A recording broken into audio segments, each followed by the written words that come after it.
ನಾನು ಸುಧಾಗೌಡ. Rowdy sheeter ಬಿಕ್ಲು Shiva ಕೊಲೆ ಪ್ರಕರಣಕ್ಕೆ ಸಂಬಂಧಪಟ್ಟಂತೆ ಮಾಜಿ ಸಚಿವ ಭೈರತಿ ಬಸವರಾಜ್ಗೆ ಸಂಕಷ್ಟ ಎದುರಾಗಲಿದೆ. ಹೈಕೋರ್ಟ್ನಲ್ಲಿ ನಿರೀಕ್ಷಣಾ ಜಾಮೀನು ವಜಾಗೊಂಡಿದೆ.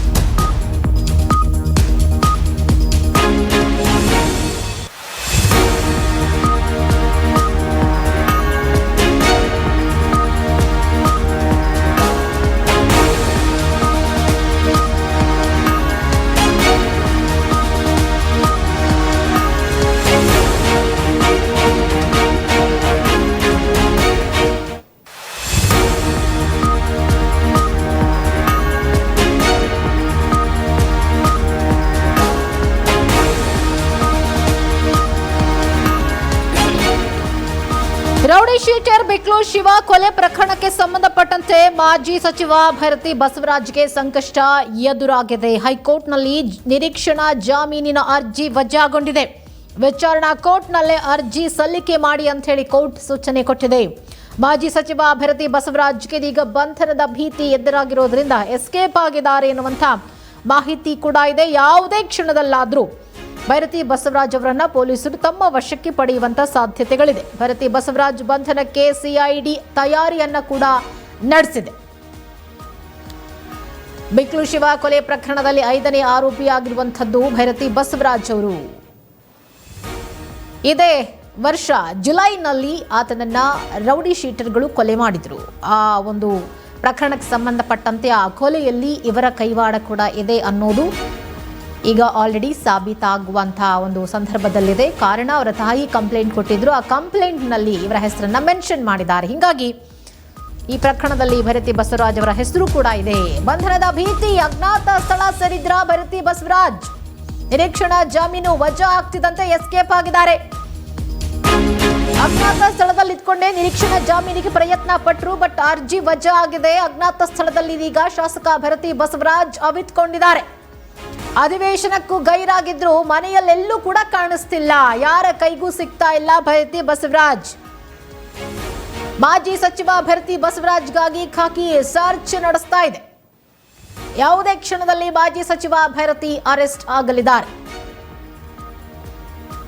ಬಂಧನದ ಭೀತಿ, ಅಜ್ಞಾತ ಸ್ಥಳ ಸೇರಿದ್ರ ಭೈರತಿ ಬಸವರಾಜ್ ಅನ್ನುವಂಥ ಪ್ರಶ್ನೆ ಇದೆ.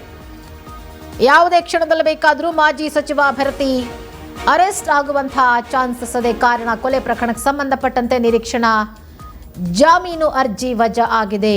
ಅಧಿವೇಶನಕ್ಕೂ ಅವರು ಬರಲಿಲ್ಲ, ಗೈರಾಗಿದ್ರು. ಇನ್ನು ಅಕ್ಕಪಕ್ಕದವ್ರನ್ನ ವಿಚಾರಿಸಿದ್ರೆ ಅಂದ್ರೆ ಅವರು ಎಲ್ಲೂ ಕೂಡ ಕಾಣಿಸ್ತಾ ಇಲ್ಲ, ಯಾರ ಕೈಗೂ ಸಿಗ್ತಾ ಇಲ್ಲ, ಯಾರ ಫೋನ್ಗೂ ಸಿಗ್ತಾ ಇಲ್ಲ. ರೌಡಿ ಶೀಟರ್ ಬಿಕ್ಲು ಶಿವ ಕೊಲೆ ಪ್ರಕರಣಕ್ಕೆ ಸಂಬಂಧಪಟ್ಟಂತೆ 5ನೇ ಆರೋಪಿ ಆಗಿರುವಂಥದ್ದು ಭೈರತಿ ಬಸವರಾಜ್.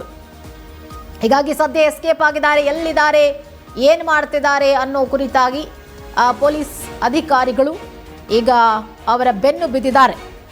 ಯಾವುದೇ ಕ್ಷಣದಲ್ಲಿ ಬೇಕಾದರೂ ಅವರನ್ನು ಬಂಧಿಸಿ ಕರ್ಕೊಂಡು ಬರ್ಬೋದು.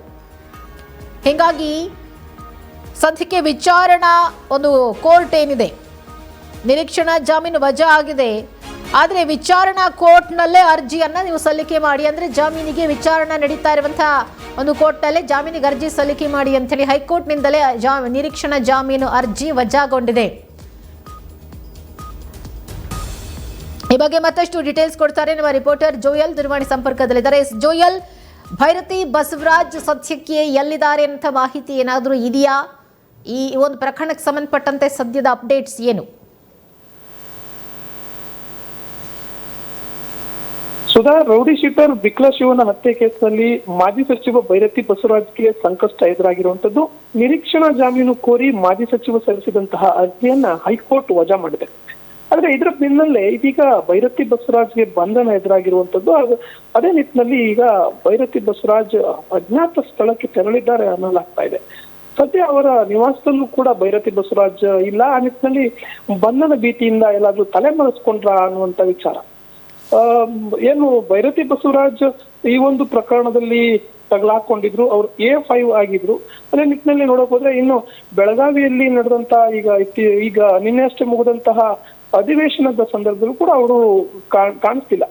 ಮೊದಲ ವಾರ ಕಲಾಪಕ್ಕೆ ಭೈರತಿ ಬಸವರಾಜ್ ಹಾಜರಾಗಿದ್ರು. ಆದ್ರೆ ನಂತರದಲ್ಲಿ ಈ ವಾರ ಅಂದ್ರೆ 2ನೇ ವಾರ ಅವರು ಎಲ್ಲೂ ಕಾಣಿಸ್ಕೊಳ್ಳಿಲ್ಲ. ಹಾಗೇನೆ KR ಪುರ ಏನು ಕ್ಷೇತ್ರದಲ್ಲೂ ಎಲ್ಲೂ ಕಾಣಿಸ್ತಾ ಇಲ್ಲ ಅನ್ನುವಂತ ವಿಚಾರ. ಎಲ್ಲೋ ಒಂದ್ ಕಡೆ ಏನು ಬಂಧನದ ಭೀತಿಯಿಂದ ತಲೆಮರೆಸ್ಕೊಂಡ್ರ ಅಥವಾ ಅಜ್ಞಾತ ಸ್ಥಳಕ್ಕೆ ಎಲ್ಲಾದ್ರೂ ಹೋಗ್ಬಿಟ್ರ ಅನ್ನುವಂತ ವಿಚಾರ ಇರುವಂತದ್ದು.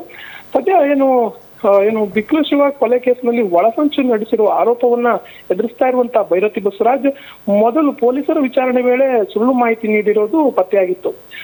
ಇನ್ನು ಕೊಲೆ ಕೇಸ್ನಲ್ಲಿ ಬಸವರಾಜ್ ಏನು ಬಾಗಿ ಬಗ್ಗೆ ಸಾಕ್ಷಿಗಳಿವೆ ಅಂತ ಹೈಕೋರ್ಟ್ ನಲ್ಲಿ SPP ಜಗದೀಶ್ ಅವರು ವಾದಿಸಿದ್ರು. ಏನು ವಿಚಾರಣೆ ನಡೆಸಿದಂತ ಕೋರ್ಟ್ ಜಾಮೀನು ಅರ್ಜಿ ವಜಾ ಮಾಡಿತ್ತು. ಈ ಹಿನ್ನೆಲೆಯಲ್ಲಿ ಬಸವರಾಜ್ ಬಂಧನ ಮಾಡಲು ಏನು CID ಟೀಮ್ ಮುಂದಾಗಿದೆ ಅನ್ನುವಂತ ಬಗ್ಗೆ ಮಾಹಿತಿ ಲಭ್ಯವಾಗಿತ್ತು. ಆ ನಿಟ್ಟಿನಲ್ಲಿ ಇದೀಗ ಭೈರತಿ ಬಸವರಾಜ್ ಅವರು ಎಲ್ಲೂ ಕಾಣಿಸ್ತಾ ಇಲ್ಲ, ಏನು ತಲೆಮರೆಸ್ಕೊಂಡಿದ್ದಾರೆ ಅನ್ನುವಂತ ವಿಚಾರ ಇರುವಂತದ್ದು. ಸುಧಾ. ಓಕೆ ಜೋಯಲ್, ಭೈರತಿ ಬಸವರಾಜ್ ಅವರ ಪಾತ್ರ ಏನು ರೌಡಿ ಶೀಟರ್ ಬಿಕ್ಲು ಶಿವ ಕೊಲೆ ಕೇಸ್ಗೆ ಸಂಬಂಧಪಟ್ಟಂತೆ? ಸುಧಾ, ಇದರಲ್ಲಿ KR ಪುರ ಕ್ಷೇತ್ರದ ಮಾಜಿ ಶಾಸಕರಾಗಿರುವಂತಹ ಈಗಿನ ಶಾಸಕರು ಹಾಗೇನೆ ಮಾಜಿ ಸಚಿವರಾಗಿರುವಂತಹ ಭೈರತಿ ಬಸವರಾಜ್ A5 ಆರೋಪಿಯಾಗಿ ಅವರನ್ನ ಹೆಸರಿಸಲಾಗಿದೆ. ಬಿಕ್ಲು ಶಿವ ಹತ್ಯೆಗೆ ಪ್ರೇರಣೆ ನೀಡಿದಂತ ಆರೋಪ ಭೈರತಿ ಬಸವರಾಜ್ ಮೇಲಿದೆ. ಈ ಕೇಸ್ನಲ್ಲಿ ಭೈರತಿ ಬಸವರಾಜ್ ಆಪ್ತರಾಗಿರುವಂತಹ ಏನು ಜಗದೀಶ್ ಅಲಿಯಾಸ್ ಜಗ್ಗಾ A1 ಆಗಿದ್ರೆ ಕಿರಣ್ ಸೇರಿದಂತೆ ಹಲವರ ಹೆಸರು ಕೂಡ ಇದೆ. ಇದರಲ್ಲಿ ಪ್ರಮುಖವಾಗಿ ಏನು ಶಾಸಕ ಭೈರತಿ ಬಸವರಾಜ್ ಅವರ ಬಗ್ಗೆ ಮಾತ್ರ ನೋಡೋದಾದ್ರೆ ಇವರನ್ನ A5 ಆಗಿ ಆರೋಪಿಯಾಗಿ ಹೆಸರಿಸಲಾಗಿದೆ. ಸುಧಾ. ಓಕೆ, ಥ್ಯಾಂಕ್ ಯು ನಿಮ್ಮೆಲ್ಲ ಡೀಟೇಲ್ಸ್ಗಾಗಿ ಜೋಯಲ್.